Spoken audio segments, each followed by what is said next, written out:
Your first impression can be an important one. The proper introduction in different scenarios can be the difference between a new friendship, a job landed, or even a scholarship that you desperately need for college. So, how do you achieve the perfect introduction of your own person? Do you crack a wise joke to start off on a wise foot? A light foot? Do you compliment the person in order to find favor? Do you simply remember their name in order to be impressive and seem like you care about the conversation? All valid questions, but I think there are 3 critical checkpoints you need to hit when introducing yourself. Today, we will cover the icebreaker, the summary of yourself, and the importance of having a good set of ears. At this time, I want to introduce Ben up here with me to help with my demonstration. We're going to get things started with the icebreaker. So the icebreaker can include things like a handshake. A good strong handshake can signal to a person that you are confident and that you're interested in actually talking to them, as well as maintaining good eye contact. Those things are very important whenever you're first introducing yourself.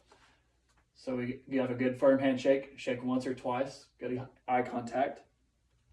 Also, standing with good body posture, unlike Ben here, can signal to the person that you are very, very in tune with what you're talking to them about. And a good joke or a comfortable compliment, nothing too extraneous, can be very important on getting the conversation started. I noticed your shirt. I really like it. Where did you get it? Ken's dad gave it to me. Yeah. And so that can be a really good way to introduce yourself as a ice-breaking statement. So next you move on to the summary of you. These things are usually more fluid, but we're breaking them down. So after I say, I like your shirt, where did you get it? Then I would go in for the handshake and the eye contact. And I would say, my name is Michael Scott. I know you because we went to high school together. Do you remember me?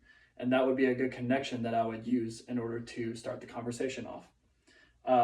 Another good thing to include when introducing yourself is what you may do or what someone needs to know about you. I did that by including that we went to high school together. I could also say I work at our local pharmacy and we live in the same town. Those would be great things to connect myself to Ben in order to let him know that we have a possible acquaintance to be made.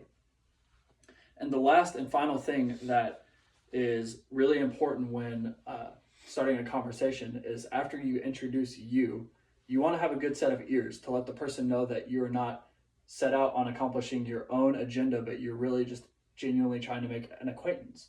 So after I shake Ben's hand, after I introduce myself, I want him to do the same. I want to receive his name, and I want to maybe just listen to anything he has to say, maybe what he does, maybe how he might know me, or if he doesn't know me.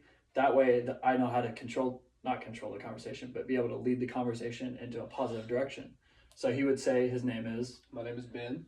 And maybe how I would know him, which would be? Church. Church. We also go to church together. And so he would tell me maybe what he does. I work at the high school that we graduated from. Yes. And so that signals to me that we still live in the same town. And so there's an acquaintanceship to be made there. That's great. Would you want to hang out sometime? We can take the conversation from there. But those things are all very important when having a conversation with somebody. You can go ahead and sit down now. Thank you. So you want to be welcoming and relatable. Those are all very important. And also leave off with the remainder of their name. I meant to signal to Ben that I remember his name. Ben, it was nice to meet you again or see you again.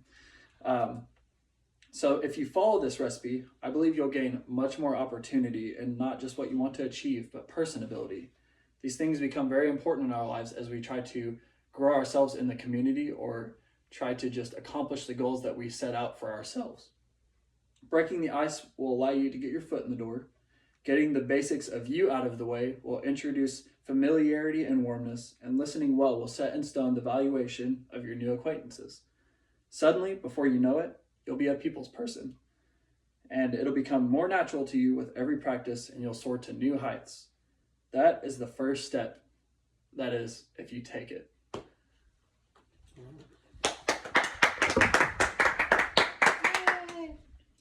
It says